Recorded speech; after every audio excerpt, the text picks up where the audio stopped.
This is the Global Podcast Network, where executives and professionals connect, share, and inspire. Stay tuned for the conversations that drive success.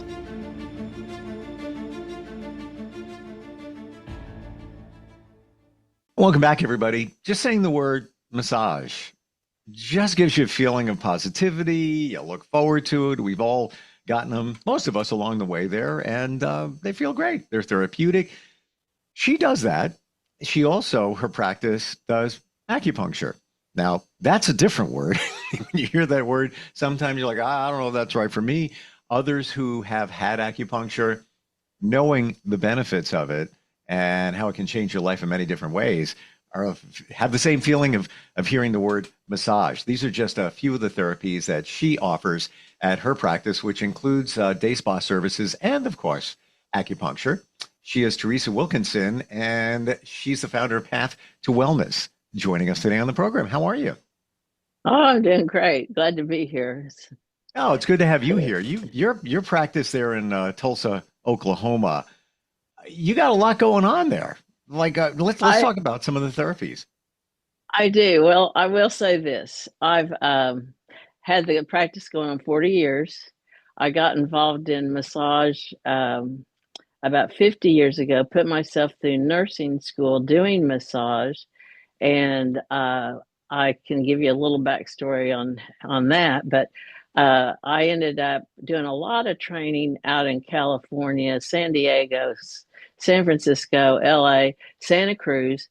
But up in Napa Valley, there's all kinds of these hot springs. And then you go down to San Diego, where a lot of symposiums occurred. And I would go up to Glen Ivy, and there's a big outdoor spa and indoor facilities too, and cafe and swimming pool and all that. And I got a lot of my ideas from them back around 2000, before med spas even existed, especially here in the Oklahoma area. And so that's where I really took off, and I was going to actually franchise the concept. And I went to a type of a Shark Tank. It's different than the Shark Tank now, out in LA in 2005. And I had these big ideas of retreat and all kinds of things. And I'm currently building an event center that kind of ties into some of my earlier visions. But I'm now kind of glad I didn't franchise, because I can just focus on enjoying this clinic and enjoying the people and not worrying about business stuff. And Yeah, and I would imagine you would want to, because you have, aside from acupuncture and massage, you even go deep. You have lymph drainage therapy, which not a lot of places practice that. And we can get into that another time. Before we even dig into acupuncture, we're going to put a little spotlight on that today. Share with us your backstory. This is okay. You have a background that got you here. So this is really kind of how it led me down this road. Is I had I want to say the love of my life, and he was a Marine, frontline Vietnam, and we had a very wonderful relationship, and we went out to San Francisco and had a great time for about a year. We had lived in a apartment complex where it was all efficiency, so it was all couples our age. It was new. I was working for the Bank of America main office back when Patty Hearst was robbing banks, and oh, there's a flashback. The Tower Inferno was being filmed there at the building I was at. I go out on the plaza and see Paul Newman, Steve McQueen. Anyway, but cost of living is expensive there, and so we ended up coming back to Oklahoma, and he ended up running into nobody from high school who had gone to Germany. Well, Germany, I don't know if you knew, but the Nazis were popular for doing meth. I think that's why they were so mean and aggressive, but they had portable backpacks. But anyway, he got him into meth. Well, that caused flashbacks, post-traumatic stress,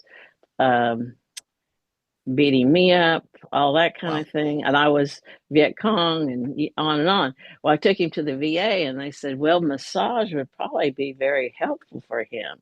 And I'm thinking, I think it would be helpful for me. So I actually started training in what's called Rolfing.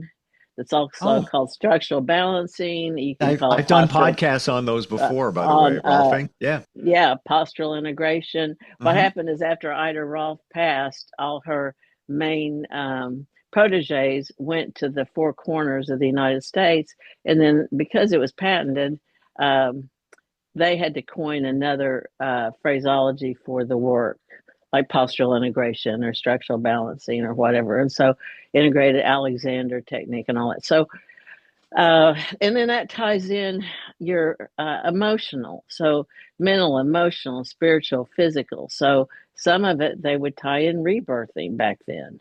But that's again, you're releasing things that have been that you've gone through on an emotional level, a mental level, but it physical is the densest form that we are, and it will manifest eventually physically. And so, a lot of times, why I get more intimate with my patients is because they might have things come up. They may cry. We may pray. We may, have to go through healing on different levels because it's bringing things up. But I've always loved to. And my teacher, back when I learned acupuncture, it was more like martial arts, where you had a master teacher. Schools weren't existing. I actually started the first acupuncture school in Oklahoma, and the man that came here, that I had a rock climbing accident, and I fell backwards. I was rock climbing up a 200-foot waterfall, something like you'd see in Costa Rica, and I wanted to see what was on top. And anyway, so I did a lot of rock climbing, so I didn't think anything of it. And I went around to a drier area and went up, and about halfway up, the rocks crumbled in my hands. I did a back dive, and a little tree caught me. And later, I started going paralyzed from the neck down. And so I tried everything under the sun, wanted to avoid surgery. And finally, somebody told me about this man in a small town, where a college town, that the Cherokee Indians have their capital. And so I went there, had a friend take me once a week for 10 weeks. And at the end of that, I'd started the clinic as a massage clinic, and I was doing travel nursing on the weekend to fund it. So I could do 32 hours of 16, rest 8, 16, come back, work Monday through Friday at the clinic, and fund the clinic and get it on its feet and started. So um, I ended up having this complete renewal in my body with the acupuncture, where I worked full time a year without any relapse, and I was so impressed that I went to Jeff Nicholson, the man that helped me, and I said, if you will be our teacher, I'd like to start an acupuncture school, and I can get together about 12 people, and we can start this. And so that's what he agreed, and we did it. And I got a 3,000 square foot space next to my clinic for about $100 a month, and it was a downturn in the economy at the time, and so we. Then I got some people from Santa Cruz to come in and teach the structural balancing, the Rolfing, and we did yoga, meditation, all those things. We even started a vegetarian potluck that was so successful that we actually were building out a vegetarian juice bar and cafe, and then a tornado took the roof off. So I had to move. There's like a So, different twist and turn every second here. Wow. so I've actually gone through the tornado, three fires, and a tsunami And the tsunami was the water towers of the city are above us on top of a hill, and they broke loose, and we had 14 waves coming down. That was October 2009. So I've gone through a lot of stuff, and I'm still hanging in there. My gosh, it's like you're unstoppable. Wow. Yeah, I just keep going. So, Did you feel like going through those challenges and maybe we're getting a little spiritual at this moment, but when they presented themselves, did you have a feeling that, yeah, I'll power through this? Or did you ever have doubt? I never had doubt. I just powered through. Wow. I just had this extraordinary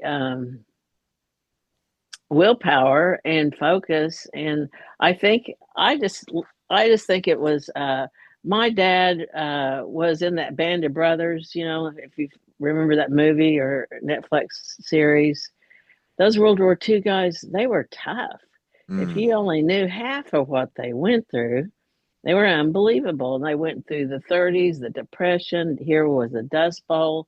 I mean, they could fix anything with a piece of baling wire. They didn't really get to eat that much. They weren't very big. If you look at any World War II airplanes, ships, subs, they were tiny.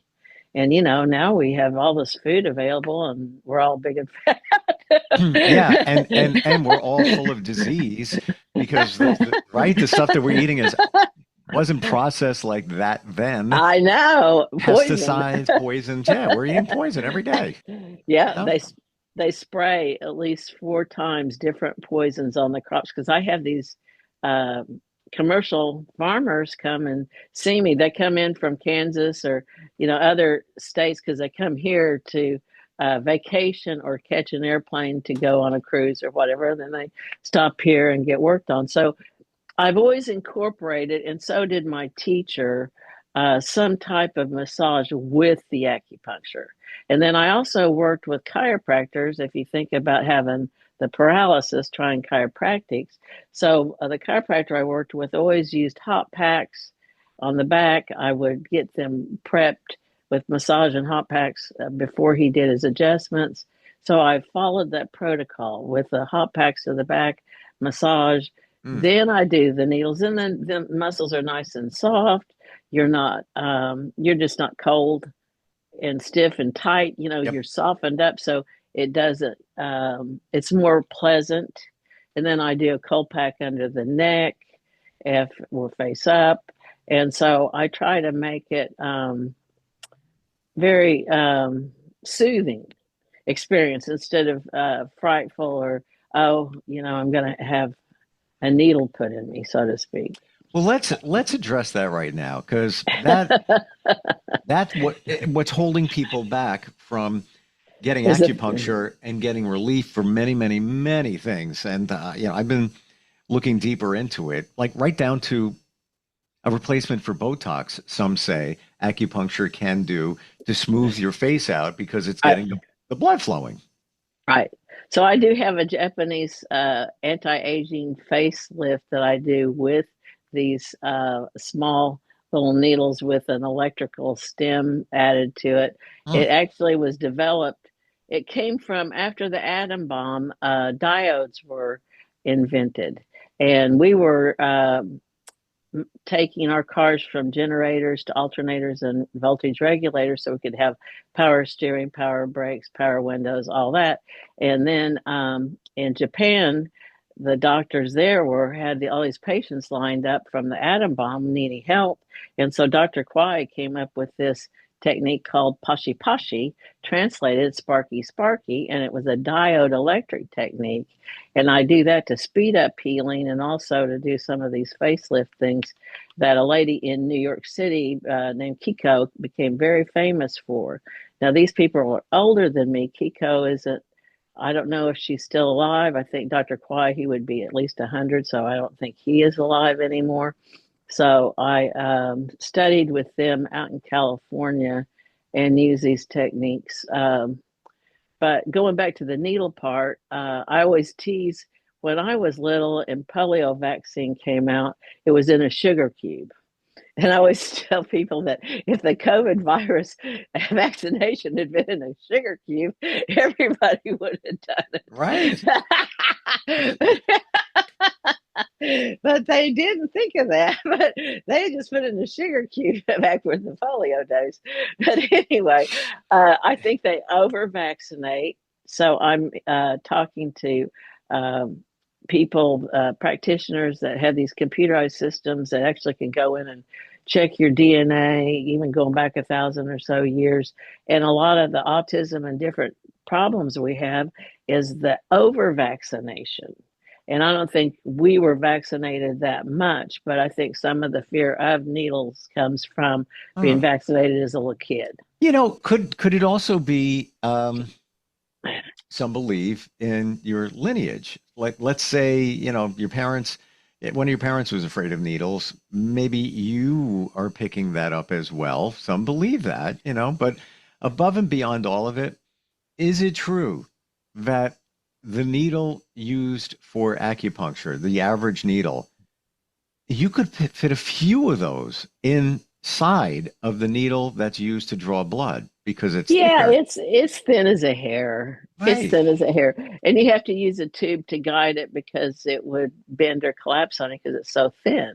So yeah, and then I use pressure with that tube, and that just is a distraction for even the insertion of the needle. You're Yep. just feeling this pressure of this tube. Yep. So yeah, the needle is thin as a hair. So Yep. yeah, it's not that big a deal. And to your point there, you just brought back a memory.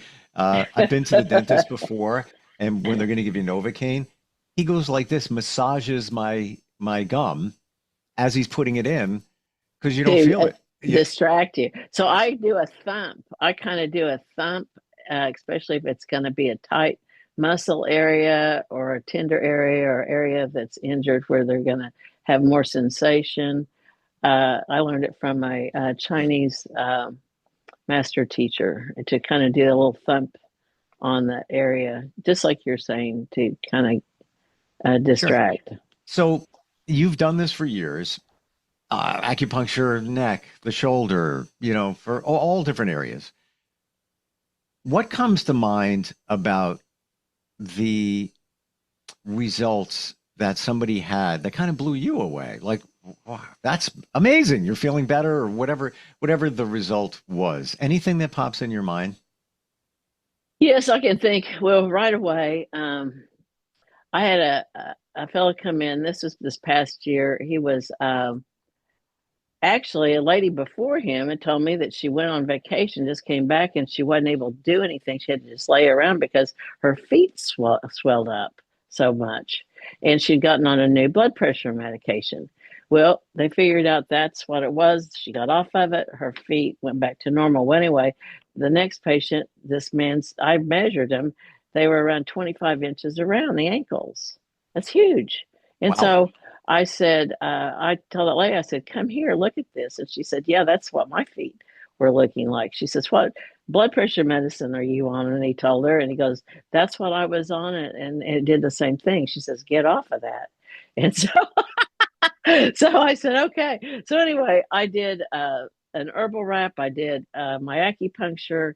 I also did a microcirculation device that came from Germany. It was patented about 30 years ago.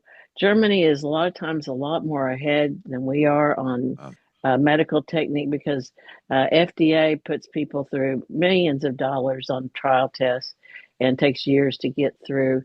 But anyway, this BEMER stands for bioelectromagnetic energy regulation. It's the same frequency as our body and the earth, the exact same frequency. So there's devices out there called PEMF devices, peripheral electromagnetic frequency. Well, they have different waves, different frequencies. This one is identical to the human body. So 24% of our circulation is in our heart and arteries and veins. 76% of our circulation is cell to cell. And every cell is almost like an organism in itself. It has a digestive system and a circulatory system and it's mitochondria where it digests. Anyway, every cell is almost like an organism in itself. But anyway, you get things going at a cellular level, yeah. then you get things flowing. So people with neuropathy, from diabetes, things like that come in, and I help with their feet and legs where they have numbness and get feeling back. So anyway, I got this man's ankles down to 12 inches from 25 in 1 hour, combining these techniques. My gosh. Oh, and my best friend since childhood, he's on blood pressure med. The ankles are huge. Like I'm just Well, saying, he needs to change his medication. right? There's so many different ones out there, and it sounds like it's time for him to try a different one. Mm, wow. Yeah, yeah. I Uh, am.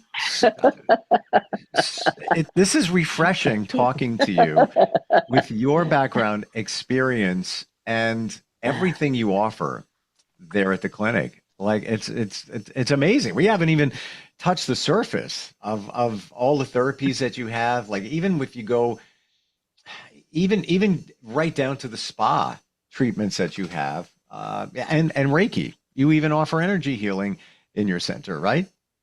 Yes, and Reiki is actually came about in the 90s, but it really goes way back in time. I used to teach it in nursing schools. It was called Therapeutic Touch.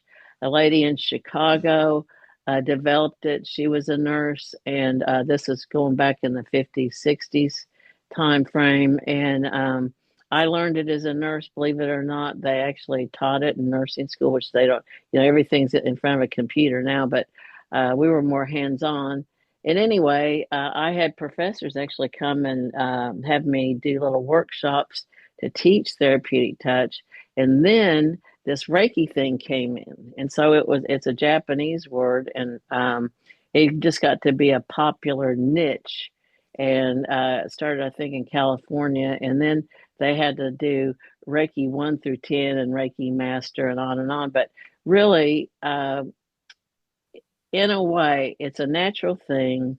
Mothers do it with their children when they're holding their babies in their arms.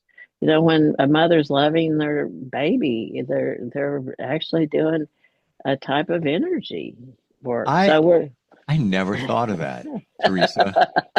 And well, that makes perfect sense.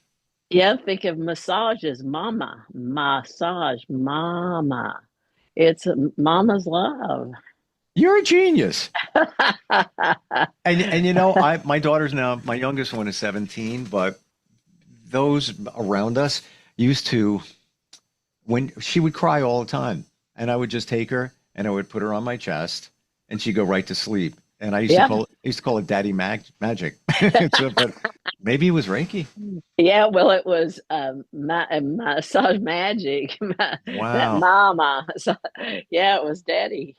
Yeah, Incredible. yeah. There you go. Your energy comforted her, and then your heartbeat, if you put her on your chest, was an arrhythmic vibration that helped her and her heart to calm her down. And what is vibration? Vibration is energy, or energy is vibration. Yeah, Wow. We're and out of this. time. I could just go on forever with you.